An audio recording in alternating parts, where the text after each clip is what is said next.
are Vineyard. Somos Viña. We are Vineyard.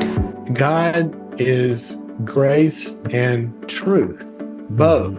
Mm-hmm. Grace is the libidinal, connecting, relational aspect of who God is, and truth is the order and the structure and the principles and the aggressive drive towards teleological result. And that begins with seeing the result as a created being and then being able to, through relationships and expectations and accountability and performance and all that, cause something to come into reality. God imagined it and then he built it and he worked. Leaders have got to have this relational part, builds people, supports people, connects people, inspires people, loves them, picks them up when they're failing, supports them, heals them, all of that stuff, and says, here's where we're going. No, push harder. No, you didn't do that right. I want more of you. No, that's not enough fruit. We're going here. No, we're done with that. We're changing courses. Okay, so this is the two sides of the wake. Generally, temperament, life experience, LSD, you took at 14, whatever it is, everybody's got something. We've got gaps in those areas, and we need to be complete in both sides, relationally and getting results.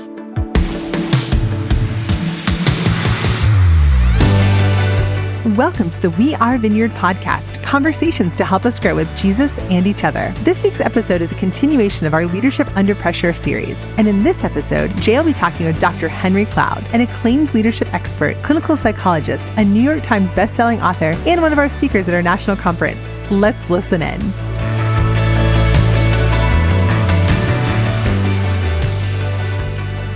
Henry, also known as Dr. Cloud, thank you so much for making time to talk to us today.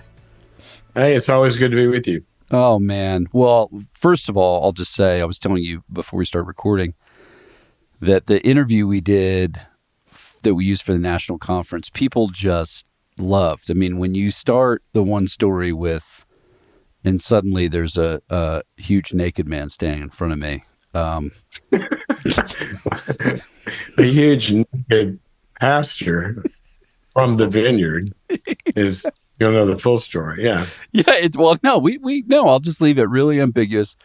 It just worked. So, I mean, the whole room was laughing the way you tell the story and the impact of it. So, it's left a permanent memory for everyone who attended the national conference. So it was great. And just the things you had to share were really, really powerful. And so I'm really grateful. I've so enjoyed just working with you and the friendship we're growing and how much you just love the Vineyard. So thanks for making even more time to invest in us. It means a lot. Good to be here. So let's start where all good stories start. You've done a bit of this with me personally, but I think it'd be good to kind of, for some of the stuff we'll talk about, tell us a little bit about where you were born and where you grew up. Oh, you mean that kind of story? All the way back, yeah. That's your story. So where you were born and where you grew up. I grew up in Vicksburg, Mississippi, right on the Mississippi River, right on the bottom of the Delta, and was there through high school, and then went to Texas, went to SMU for college, and then from there I moved to Los Angeles for my training, did my internship at LA County, and then was going to go back to the South, and I accidentally started a company, and then that sort of grew into this thing. And so then I was there for lots of decades, actually. So that's the short version. That is good. Okay, so just because it'll help inform some of what we talk about today, when you were raised in Mississippi and then moved over to Texas, was church and life with God always at the center of your story? Or was it like, yeah, I kind of went to church, but it wasn't that big a deal? Or were you in the kind of family and or culture that was like, yeah, my life with God is really, really important? I would kind of say all of the above. It was when I was really, really, really little. I don't remember a time in life where I didn't, and I'd say have a relationship with God. I knew he was real. I knew he was there. And I talked to him all the time. My parents were good old Southern Methodists, true believers, but kind of the way you do church in the South. you're a good citizen and you involved in the community and you go to church. And I'm selling that short. They were actually very involved. My mother, she did the nursery for 25 years. She had the infants and the toddlers every Wow. Sunday. And they were involved. But the reason I hesitate is, some people say, well, you were raised in a Christian family. What that means today is a little more ballistic than the way I grew up with it. God was just part of the fabric of the background. And, we prayed before meals, prayers at night. But it wasn't like daily Bible studies and devotions and God all the time. It was sort of like in the mix of everything. Mm-hmm. And that's how it was. I kind of struggled really, all my growing up years, because I felt like I was a little bit in no man's land, because I always say I liked God. I just didn't like his friends. I thought the Christian kids, and they were just too religious for me. And, just a lot of kind of rulesy stuff. And I couldn't identify with that. So I hung out more with my, those in the 70s, kind of my hippie friends. Mm-hmm. I like their music a lot better than I like this music. But I wasn't as bad as them, and I wasn't as good as them. And so I had this kind of like private sort of, but it was real. So I describe it that way until I went to college, and then I had a train wreck in life and hit bottom, reached out to God. And that's when I got involved with some people who were really, really, really good at discipleship, and got really great early, because I got serious about my faith in college, and got really great discipleship by a handful of guys, some of which you know their names, but it was great.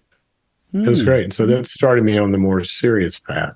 No, that's cool. Okay, so when you're going to college at first, you think you're doing psychology? Are you thinking you'll be a therapist? Oh, no. I was recruited to play college golf. So I was going to college to play golf.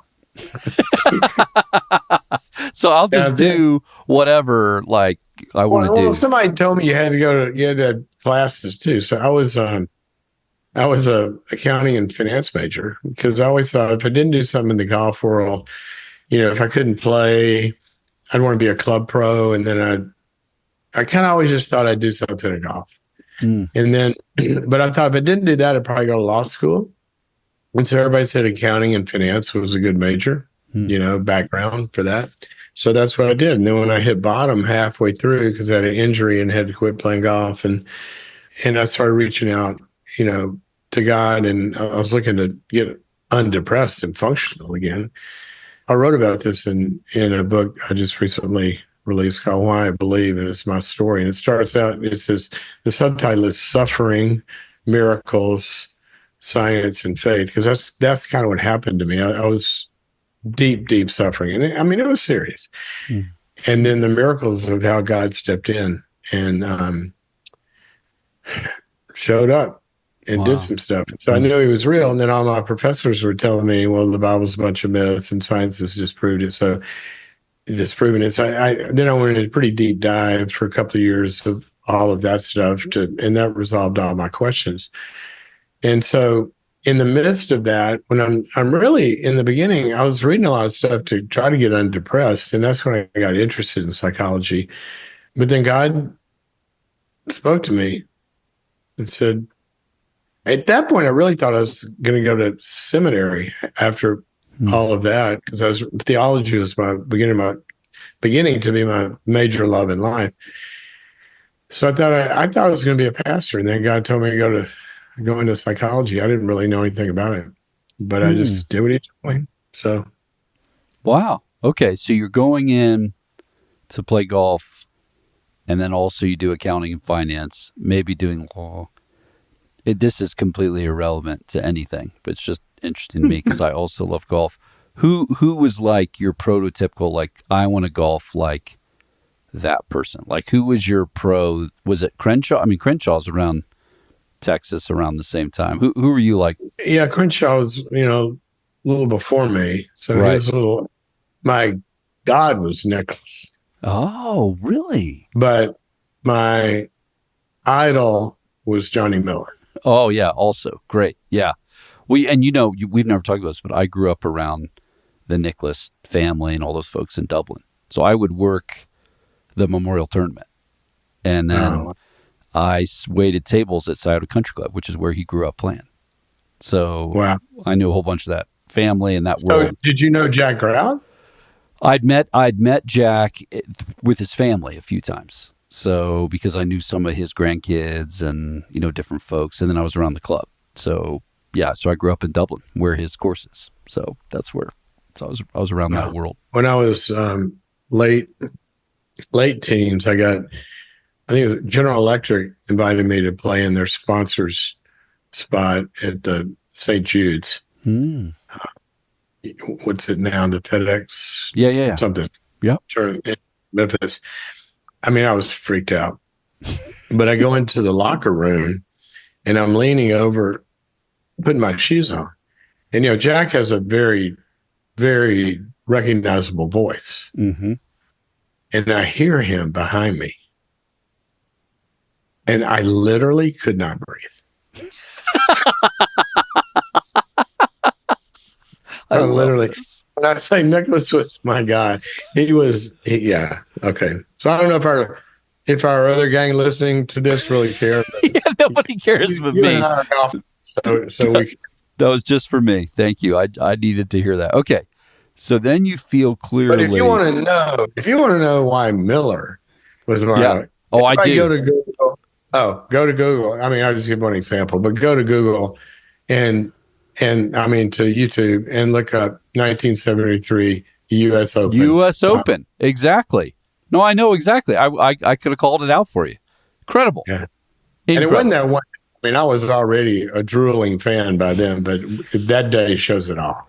Yeah, it does. It does. Okay. See, there you go. Okay. We learned something. This is fun. We could probably just do a podcast on that, but we won't. We'll move on because I do have a podcast on the golf swing. Yeah, I have an hour of more questions, but I'm not doing it. I'm going to avoid them. I just need to know that one thing or else I wouldn't be able to move on. Okay.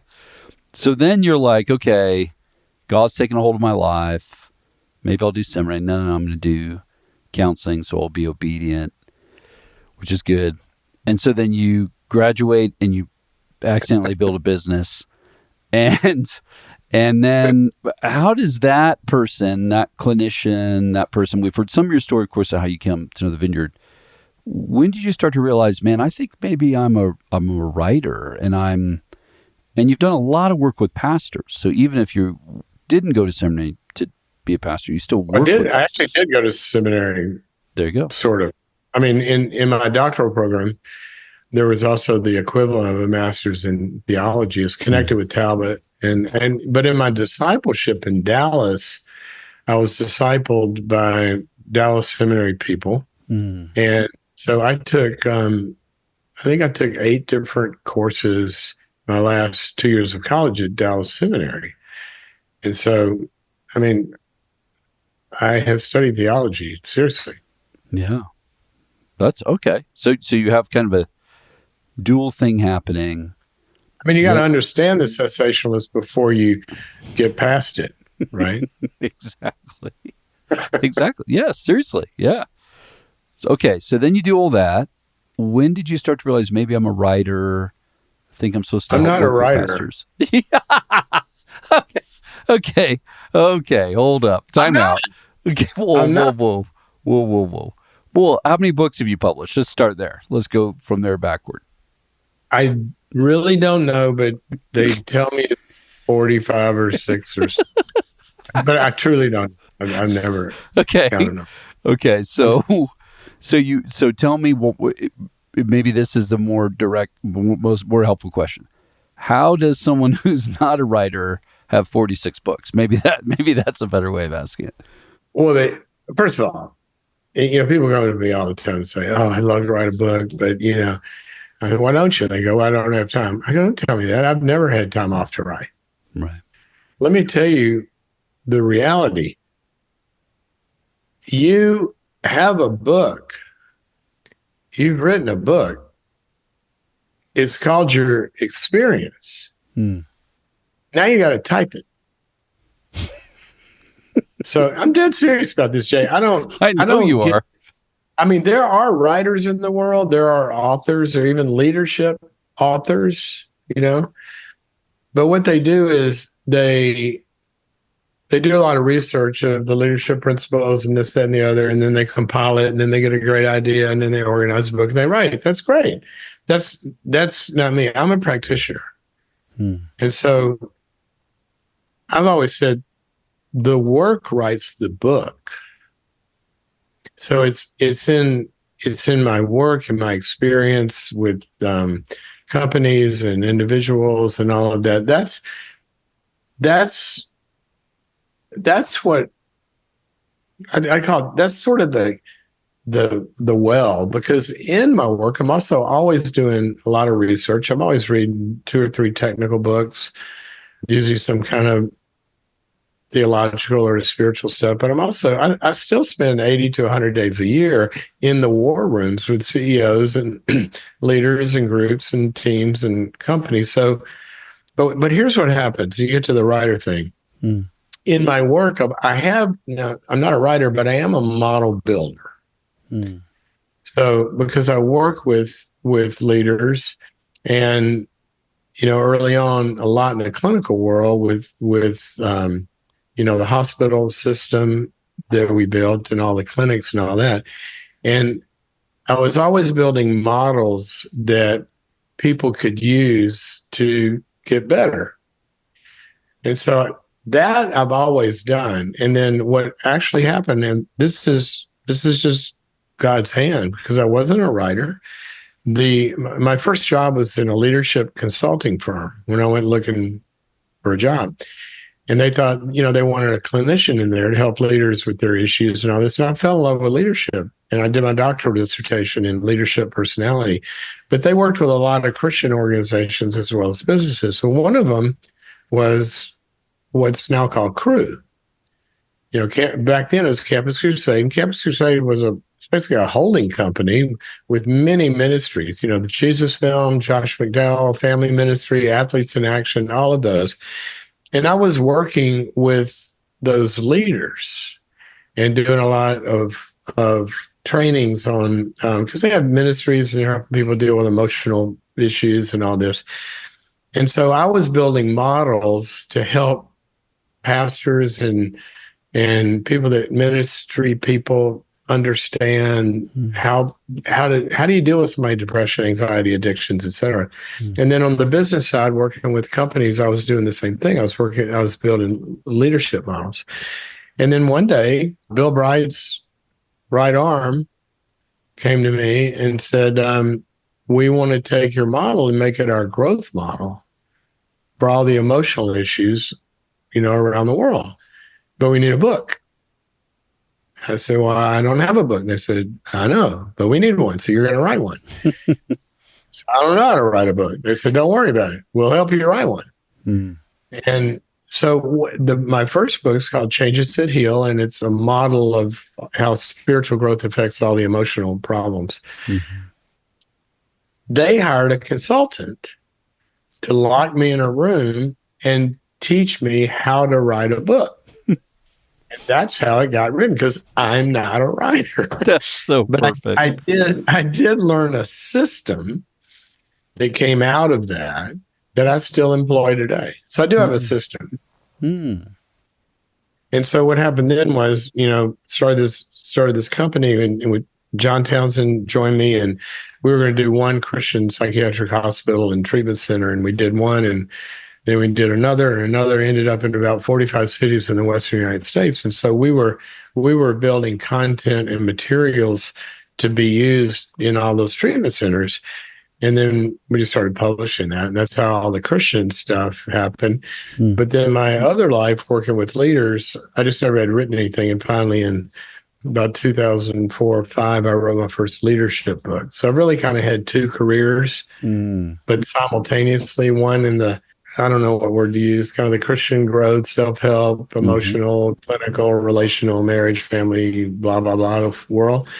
but then on the business side.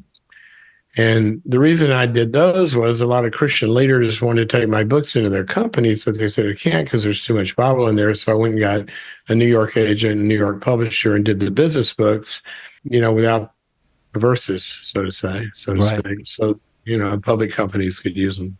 Huh. That's interesting. So, okay. It was interesting because I wrote the first one. I mean, they were so adamant, no Bible verses in this thing. So I put the Bible verse without the quotes in the address, right? Because then once you get in there, where do you get this stuff? Well, if you go to Proverbs, chapter right, it's right over here. That's right. Wow. But okay. The thing that was interesting about that is my first leadership book is called Integrity. And the concept was a lot of people use integrity to mean ethics and somebody doesn't lie, cheat, and steal, or they keep their clothes on or whatever it is. And that's not really what integrity means. Ethical, even biblically, ethical and moral aspects of character are a subset of total character.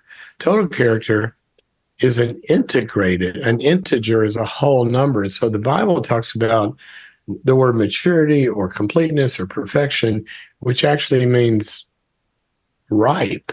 It means total. It means mature. And so that book, Integrity, was about what mature leadership character looks like. It's able to deliver results on the numbers, but also relationships that work. And the New York Times got a hold of it and did this big spread on it and, called it the best leadership book of the bunch. And that kind of started the whole business publishing thing. Wow. So thanks to the New York. Yeah, thanks to them. Yeah. Well, and listening to you, I'm reminded where Dallas Willard would often say, don't try to figure out how to write something. Try to figure out how to have something to say. Yeah, that helps. and you have to live a life to do that. You have to actually do things with people that then they say, that should be. I remember when I was about to get my PhD and my training therapist, I'll never forget this. He said to me, he goes, well, nothing's more worthless than a 26-year-old PhD.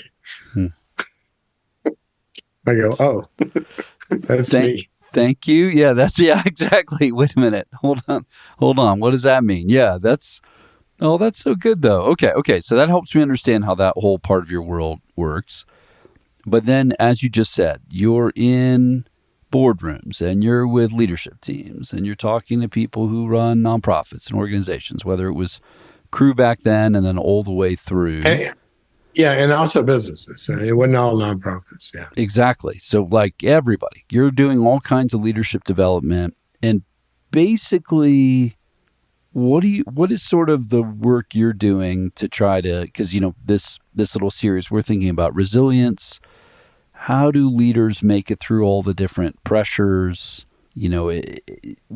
Before we were recording, we were talking about how if you lead well enough at one level, you get promoted to another level, which then creates a whole new set of problems, which means usually leaders need new sets of skills, more resiliency, more self-awareness. They have to learn how to focus in different ways. What are some of the different ways you're helping those teams? And of course, it's different per team, but you're talking to a bunch of leaders right now. What are some of the ways that you start to frame out how they think about those progressions and making it through all the different stresses? Well, there's kind of a couple of different doors to walk through. One is the person, okay? And we'll talk about that. The second is their skills and their tools. And so I think both are important. We do a lot of church and business, we do a lot of leadership development, right? Mm-hmm. But by and large, a lot of that tends to be informational. We go to conferences and you learn these skills and you learn these books and these paradigms and, we learn this stuff. Well, you need to. I mean, everybody listen to us who leads something. If you're a pastor, you have two jobs, only one of which you were trained for. And I'm not saying that to pastors, I'm saying it to finance people in big companies too, or marketing people. There's something that you're good at and something that's your passion, and you become very good at it, whether it's exegesis or evangelism or, feeding the homeless or doing spreadsheets and marketing and developing IT systems. But you're good at that. Well, then you get good at it, and then they give you a team, and you're running a team, and then maybe a department. Well, now you've got two jobs. One of them is IT, or one of them's pastoring, but now you're also leading an organization. Mm-hmm. And that's every bit its own discipline in science with its own principles and ways to succeed and ways to fail, that if you don't learn that stuff, it's going to learn you. Mm-hmm. And so that is part of it. And I think this is part of the, one of the things I'm most grateful for that God did for me was my first job as a clinician was in a leadership consulting firm, because leaders had issues personally, interpersonally. So they wanted to have some personal growth and development. But then I got involved with their teams and companies. I thought that was two worlds. And I quickly realized, no, they have all this leadership development, but then they got to step out of this place called reality. Okay. And they're the ones that have to do it. So now you are the tool. So you might have all this leadership development and you learn you got to cast vision, right? Well, first of all, what if all the voices in my head tell me, oh, that's impossible, I can't do this, this, and the other. First of all, you'll never build a vision because of your limiting beliefs. And now you got some personal work to do.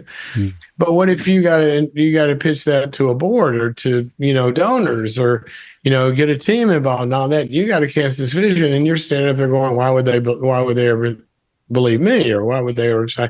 So all this personal issues, or you have a direct report that is really, really difficult. Or why is it that one elder is the one that's able to reduce you by 20 IQ points in every elder meeting, and they're the ones you go lie in bed and obsessing about all night and secretly wish that they were in heaven.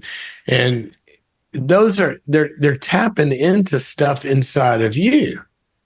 And so I quickly came to see that when Jesus talked about this thing called the tree and its fruit, that's not just a nice story. A bad tree cannot produce good fruit. And a good tree can't produce bad fruit. And the tree is us and our characterological makeup. And so both leadership training, but also leader development of the person and your capacities, that's every bit as essential.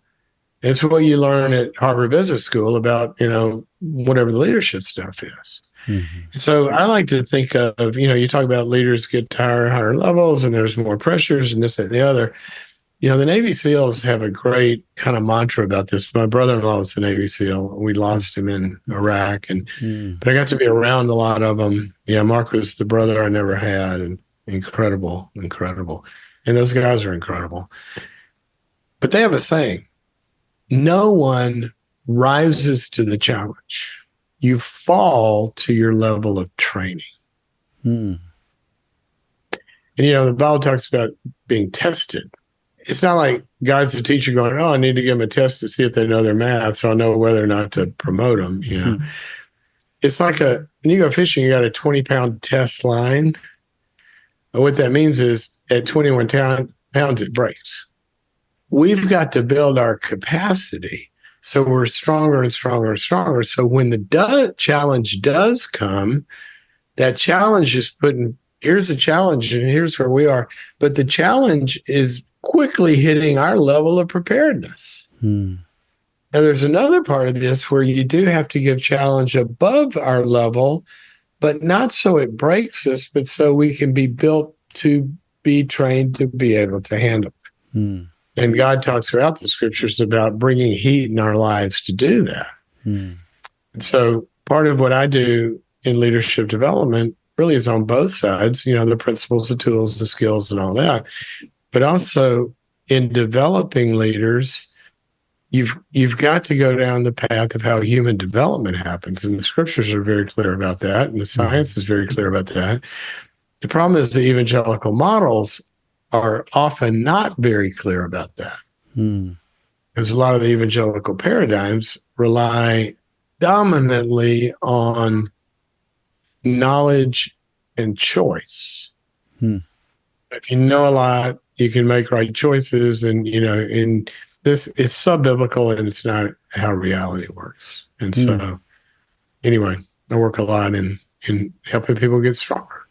Yeah. So helping them in the strength of their own person and character, as well as sets of skills they can learn. Yeah. But then also in sort of the being aware of their development. So certain ways I was formed. Yeah. You're a golfer, right? Mm-hmm. So if you're gonna hit it like Bryson, okay, now everything you read, is about rotation, right? Yep. Well, that's a skill, that's knowledge. I've learned the principles. You follow those guys around, and where are they for 2 hours a day? They're in the gym. They're building the capacity of that core to be able to do that. So you can teach somebody about accountability, holding somebody accountable, but what if they're conflict avoidant?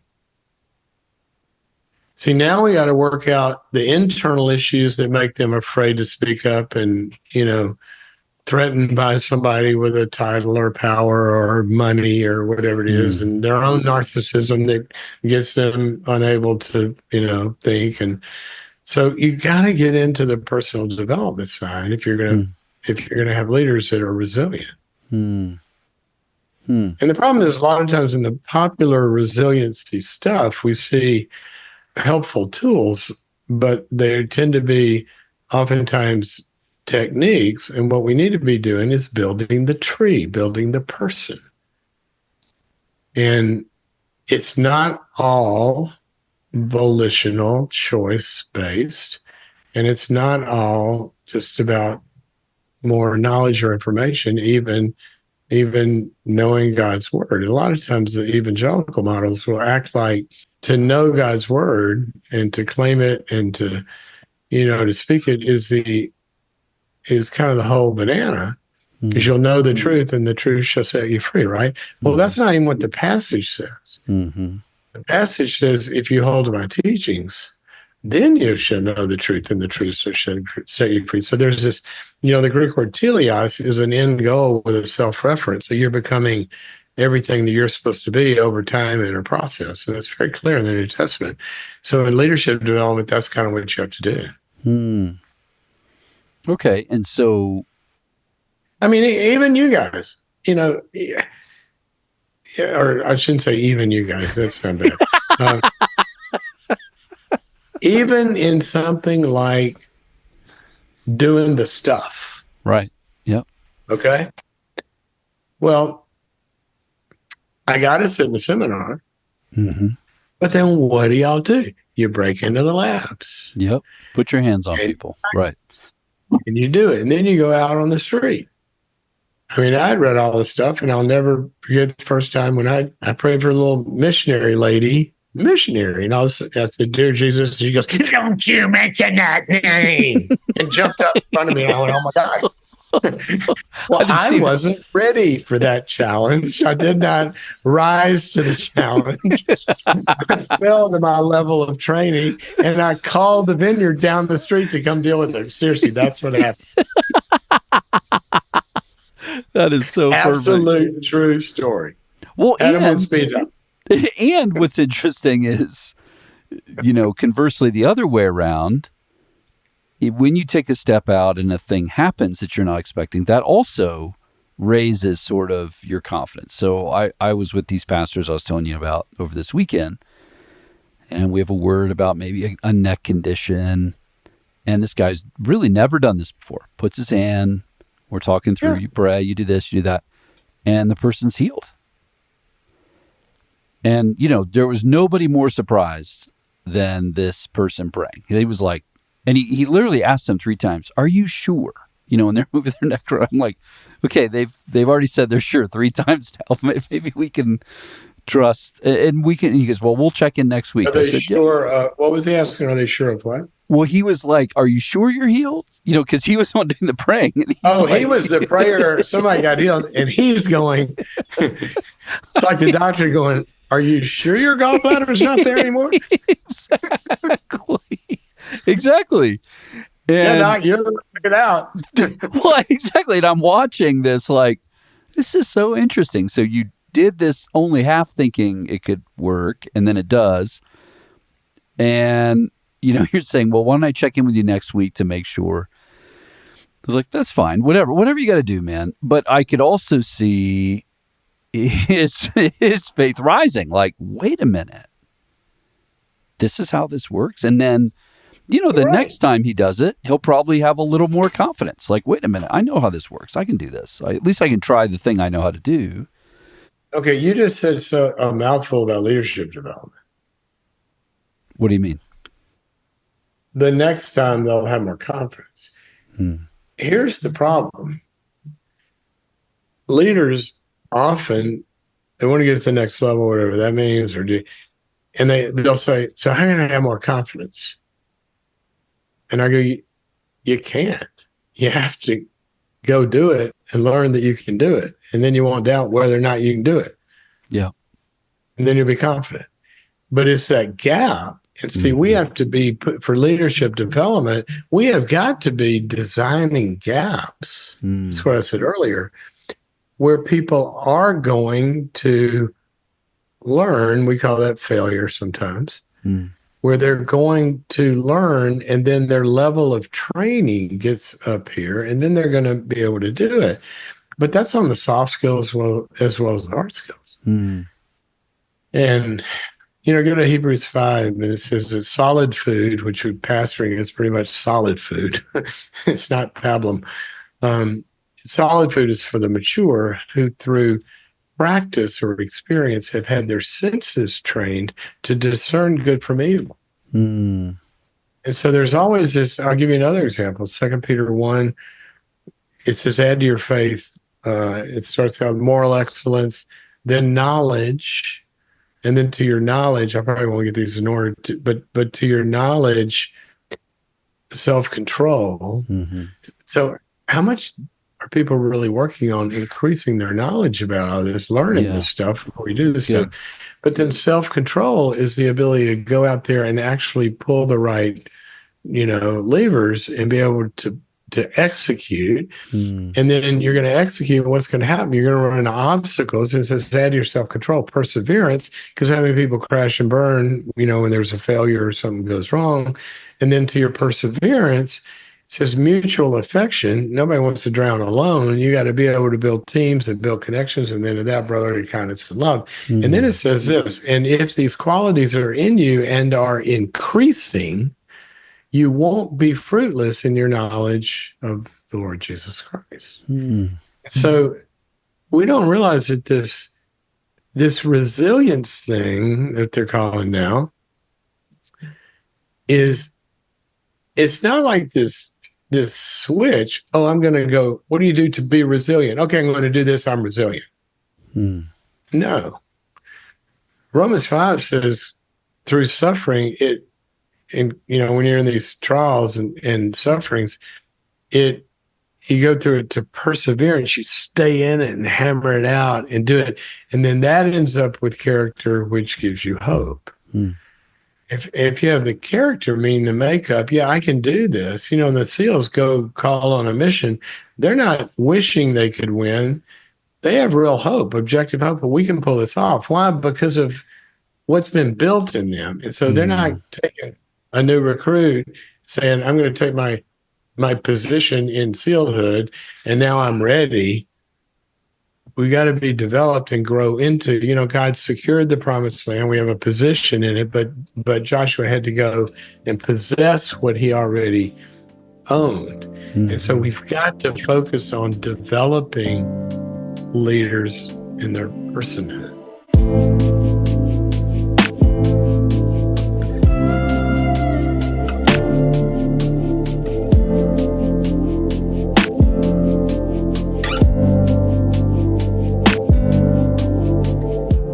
interested in more of the work Vineyard USA is doing to promote healthy pastors and leaders, we'd encourage you to check out the Pastoral Health Information page on our website. Go to vineyardusa.org/pastoral health to learn about resources, upcoming cohorts, and support from the Vineyard USA team.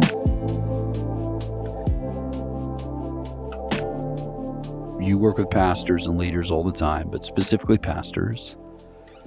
Where do you see the most pronounced gaps? I mean, I'm asking you to stereotype or generalize, but you work with pastors, you work with leaders. Where do you go, here's a malformed place that I tend to see, or here's a place where your training doesn't match the moment, that we have to kind of go backward and reset a few things? Is there any consistent places, or does it just kind of depend on? When you say place, what do you mean?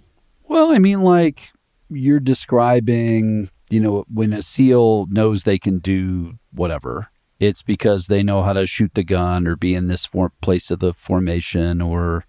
Oh, you mean like context of leadership functioning? Yeah. Where are the gaps? Where are you going? By and large, when I meet with a pastor and they're freaking out about X, Y, or Z, or they've taken over this role where they're trying to blah, blah, blah, I basically know to poke around at these few spots.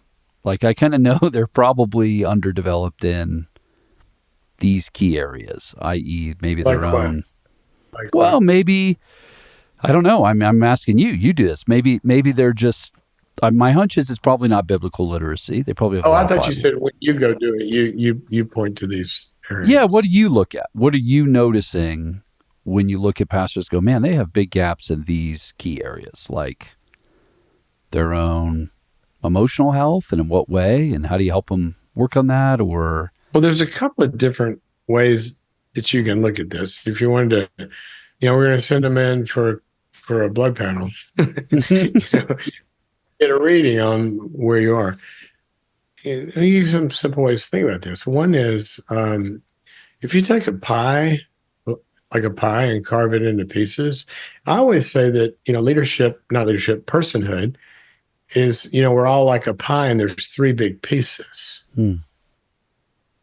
And we all have these three big areas of life. One is the clinical piece, or like this third. And what I mean by clinical is, that's what we call the emotions: depression, anxiety, fear, addictions, habit patterns, problems in your thinking, sort of all that. And then the other side of it, your energy levels. Do you have joy and happiness and optimism? Look forward to that. So how are you feeling, dude? How are you doing? And when we sit down with somebody and say, so where are you? We're not asking for a GPS reading. We're asking where they are inside. Yeah. So that's one big piece. Now, how you're doing clinically will affect your leadership. Mm-hmm. You got a lot of anxiety, you're going to lead in a very different way than somebody that doesn't.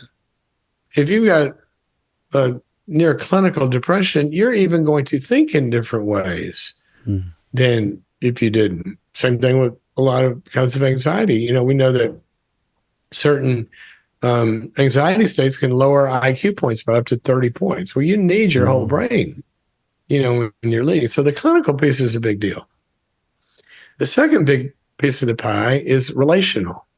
So how's somebody's relational life? And that's kind of a 360 view, the people you work with. And even that's some people do great with the board and they do great with the people under them, but they don't do great with peers. Some people do great with peers and great with the people above them, but they beat up everybody underneath them. See, everybody's got these different characterological loadings. So I know him, he's great. Yeah, but you never worked for him. Right. Yeah, right. You never had him as a boss. Or I know him, he's great. You never had him as an employee. Mm-hmm. And so then we get all this divisive stuff. So, then they got their marriage and Paul mentions this in the qualifications for an elder. He goes right to the relational circle of this, right? And so your family, your personal relationships, just how are you doing there? And then the third area of the pie is performance. And that's where we get into how well are you able to deliver real results in the real world. We call that fruitfulness.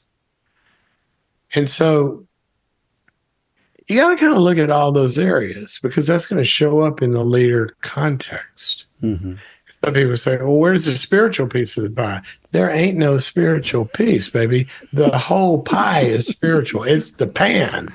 All of that sits on a spiritual being called the person that's inhabiting a floppy old uniform right now called the fleshly body.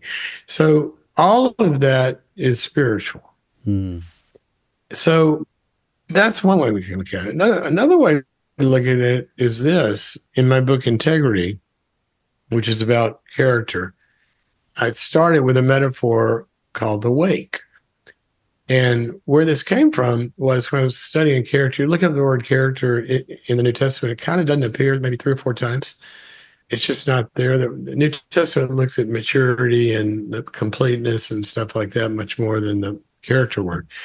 But if you go to the Old Testament, there's this great word called virtue.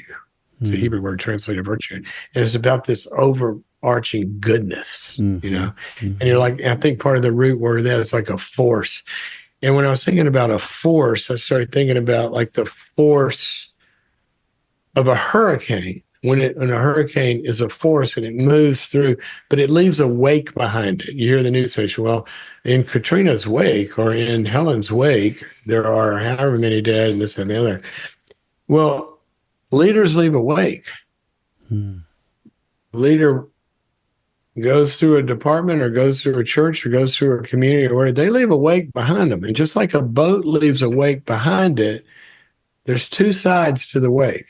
And one side is the results that they got. When Joe was leading this thing or when Jay was leading this thing, we grew and we hit the numbers and we did all this, we expanded and we had all these different ministries. And they'll talk about a person. That's one side of the wake. That's the results. But then they'll say, but they were really hard on everybody and the morale was bad and the culture was horrible. They have an imbalanced wake. And some people are great at getting the numerical results and all that, but the culture they create is horrible. Or then, when Joe or Susie or whoever was leading it, what was it like when they were here? Well, gosh, everybody loved them. They're just so warm and giving, and you knew he cared about you. But we never really got anywhere. The results weren't right. And so this is it's a good way to go in and start poking around because you want somebody with a balanced wake. You want somebody that gets results and people are better off for having been in their wake. And so then you start to look at that, and then I get into various, dimensions of that functioning when you go down the leadership sort of path. And the problem is this: a leader basically gets something from here to there, right?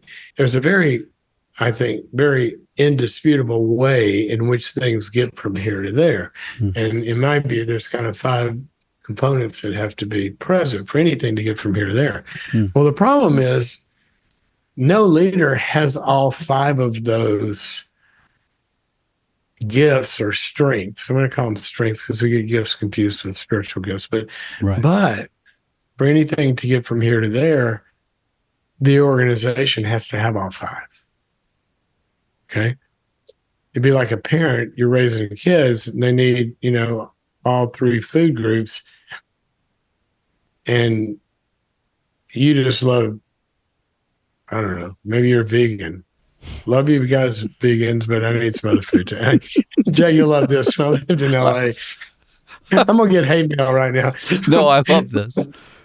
When I lived in LA, the server walked up one night and says, so are you vegetarian? And I went, well, first of all, what about this body makes you think I'm vegetarian? But second thing I said was, I don't eat anything that didn't have parents. So no, I'm not vegetarian. But let's say, you've got your own little thing that you drive forward. Well, the body needs the whole thing. So what leaders do a lot of times is they'll build an organization in their own image. So they may be great at vision and engaging talent, but they wouldn't know anything linear like a strategy or a plan if it came up and bit them in the butt. That's just not how they work. But they're never going to achieve that vision if their organization doesn't have that. And so sometimes you start poking around, and what you find is there's gaps in the teams or the organization that are basically, it's mirror imaging who this leader is. And so it would take one that's high accountability. We got to have measurement and accountability to get anywhere. You couldn't walk across the room if your body didn't do that. But where are we going? And everybody's unclear. Yeah, we know what all the numbers are, but this is how many miles we went, but where are we headed? To what end? Right. What road are we going to take? What's our strategy? So that gets to be an area that I think you have to look at. And there's a number of different, when I go into a setting, there's a number of ways that, you can quickly diagnose that. It's not hard. But you got pattern recognition to do that. But, you just see these gaps. Yeah. Broadly as you can think, I think that all of existence, if you're going to factor analyze it, I think it comes down to the character of God, because he has made us in his image. That means a lot of things, but one of it is we're supposed to be reflecting what he does here. We were delegated this whole thing. And so we're made in his likeness and in his image. But if you factor analyze this and you get God's character down as far as you can get it, it's basically these two things. You hear it in a lot of different ways in the scriptures. Righteousness and mercy, law and grace, the kindness of the Lord, but the severity of his expectations. And God is grace and truth, both. Grace is the libidinal, connecting, relational aspect of who God is, and truth is the order and the structure and the principles and the aggressive drive towards a teleological result. And that begins with seeing the result as a created being, and then being able to, through relationships and expectations and accountability and performance and all that, cause something to come into reality. God imagined it, and then he built it, and he worked. And so leaders have got to have this relational part that builds people, supports people, connects people, inspires people, loves them, picks them up when they're failing, supports them, heals them, all of that stuff, and says, here's where we're going. No, push harder. No, you didn't do that right. I want more of you. No, that's not enough fruit. We're going here. No, we're done with that. We're changing courses. And all of that. So this is the two sides of the wake. Generally, temperament, life experience, LSD, you took at 14, whatever it is, everybody's got something. We've got gaps in those areas, and we need to be complete in both sides, relationally and getting results. That's really good. And so you're starting with the person, then you're thinking about the teams, how they're moving from one place to the other, and you're just starting to notice gaps. And of course, all of us, whether consciously or unconsciously, avoid gaps. We don't like feeling bad. And so none of us are like, we don't introduce ourselves with our gaps. You don't write your bio with your gaps. You don't write Jay Pathak, National Director of the Vineyard. He can sometimes get anxious, especially when Ohio State has lost a game. You introduce people with Different They're- people have different strengths. Some people get really happy when that happens, but Exactly. I mean, so how as a leader do you grow in sort of more of your self-awareness? Like, okay, so what you're identifying is just reality. This is true. Every leader's going to have gaps. Every leader, maybe you don't have gaps, but then you get promoted and then you have new gaps. And so how do you start to grow in that? you've got gaps. You just hadn't been in a context that reveals, Right. Exactly. right? And that's why, how many pastors have you seen that they're in this little, they're usually talking about their spouse. Mm-hmm. That's where my support comes from. And they're in this bubble together and, all this kind of stuff. First, their spouse is codependent as all get out, wouldn't know how to confront them. The words would get choked. And they idealize them. And so they think they're wonderful. They've never been in a context of feedback where they really know what other people see. Mm. And so when you start, there's a couple ways to do this, but, people talk about self-awareness. Well, first of all, there is no original self anything but weakness. Mm. No baby comes into the world with self-confidence. No baby comes into the world with self-regulation. No baby comes into the world with self-directedness. No baby comes into the world with self-discipline. Self-anything, because we are not God and we're not self-sustaining. We derive life from outside of ourselves. So self-awareness, as you're calling it, is a fruit of other awareness of us that we have been mirrored and feedbacked and made aware of and all of that. And we begin to see ourselves through the eyes of others, and those become our eyes. Mm. So somebody having a lot of self-awareness, you can't just say to them, you need to notice how you're doing this. I need somebody to look me in the eye and go, you know what? Sometimes you are just being a jerk. And they go, what, me? How you go, yeah, you. If you don't believe me, as Matthew 18 says, we'll get 2 or 3 others in here, and they'll give you their experiences. And if you don't believe 2 or 3 others, you might end up with a whole intervention in a room full of people trying to help you finally gain some self-awareness. And so some people are caught in a circle of people that idealize them. This happens with a lot of leaders. Everybody thinks they're wonderful. Or everybody tells them they are, or they're still drinking the Kool-Aid. But then there's a lot of skeletons lying around and people that have been hurt and people nobody ever told them. Yeah. The Bible says the wounds of a friend are better than the kisses of an enemy. They got a lot of people idealizing them, and that's setting them up. So we got to have tools and experiences to help us see our inadequacies. It's a gift from God.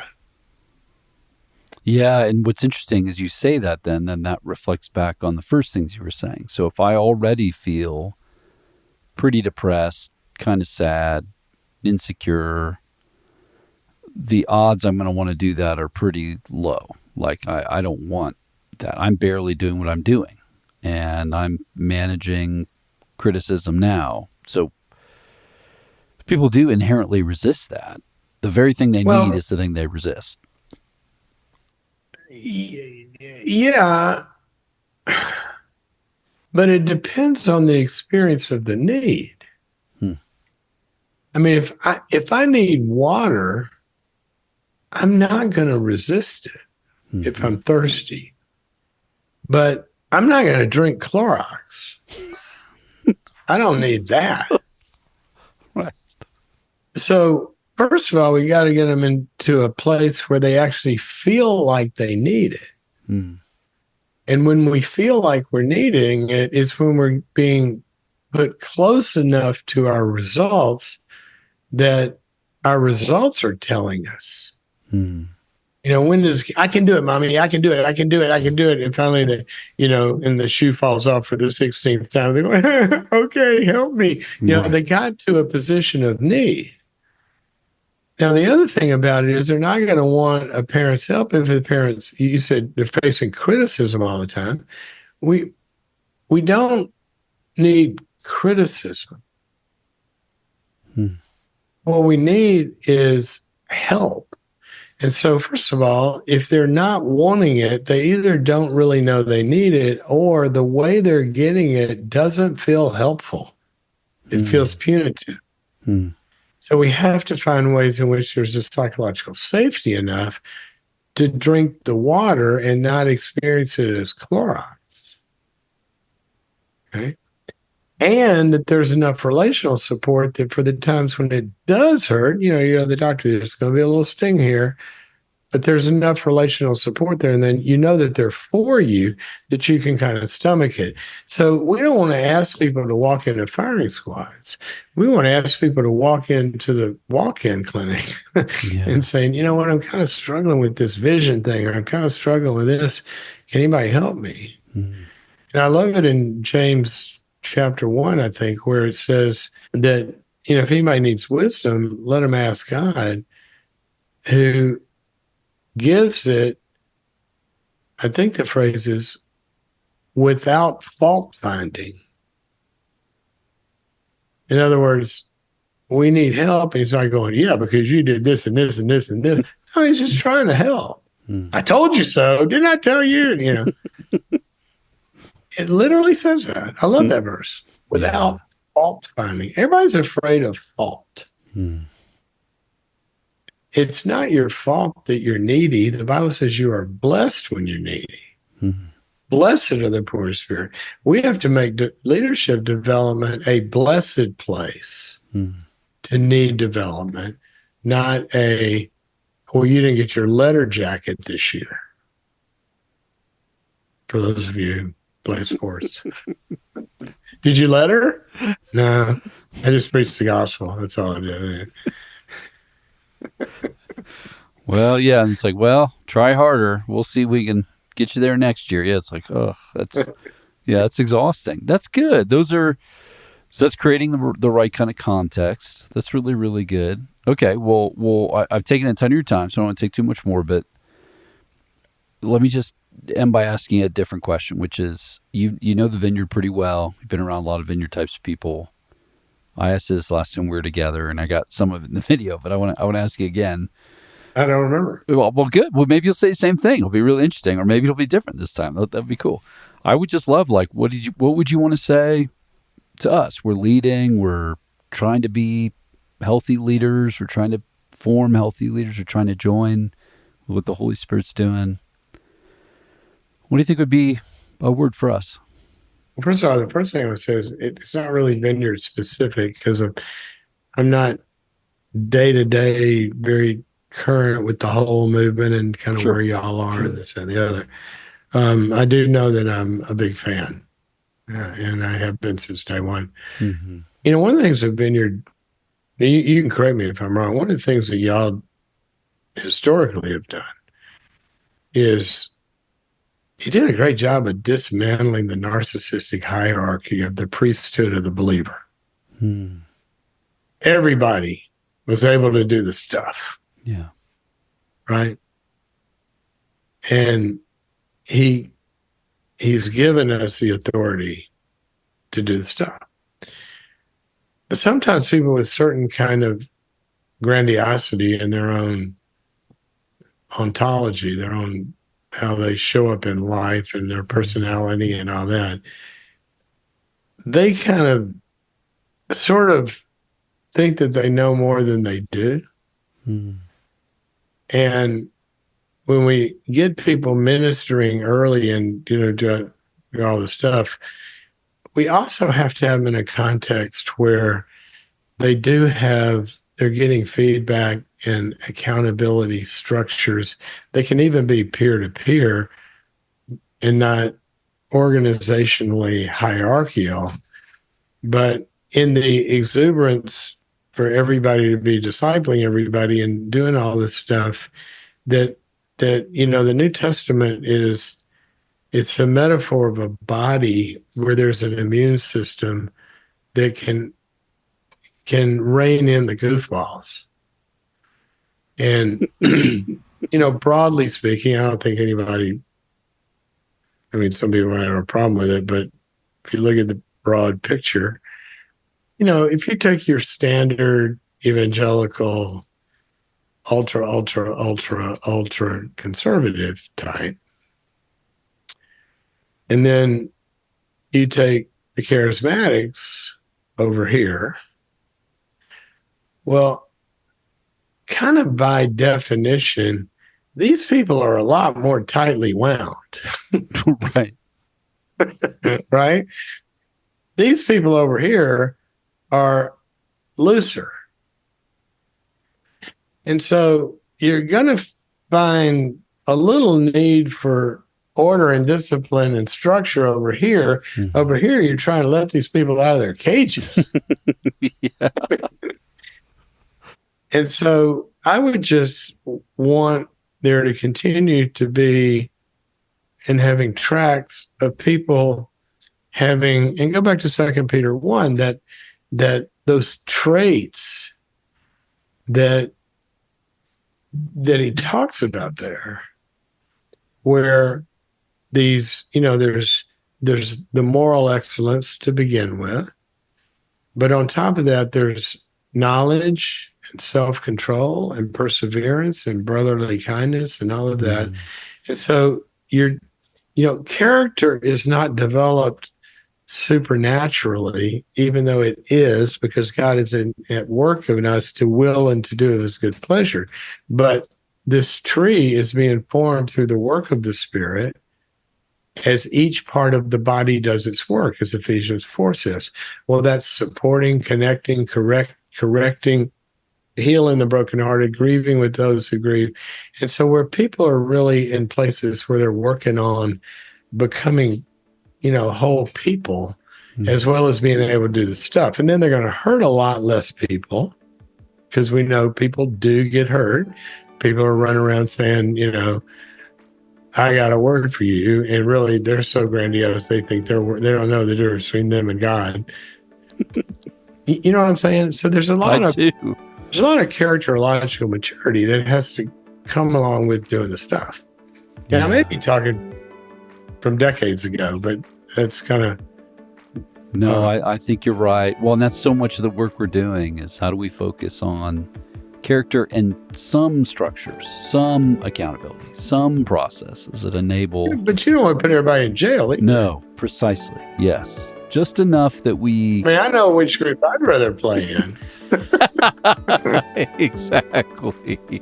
Exactly.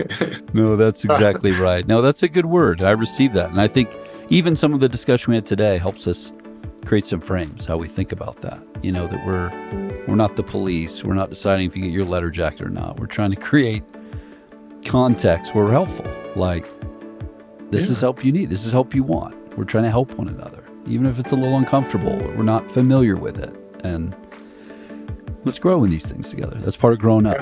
Yeah, it's good. It's really good. Well, I took a ton of your time, so I'm not going to take any more of your time. You're very, very kind to give me so much time. You've been so gracious to us. I'm so grateful for you. I say this every time that we talk. I'm so grateful. Thank you so much. I'm just going to keep bothering you until you stop returning my calls.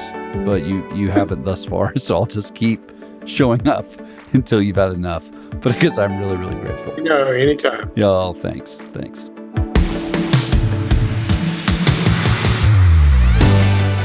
As we celebrate our 50-year anniversary in the Vineyard, if you're interested in learning more about Vineyard history, there are plenty of resources for you. Check out our show notes for links to books, YouTube videos, and more to learn about Vineyard history and identity. And make sure to keep listening to the podcast this year for stories of Vineyard churches throughout the year.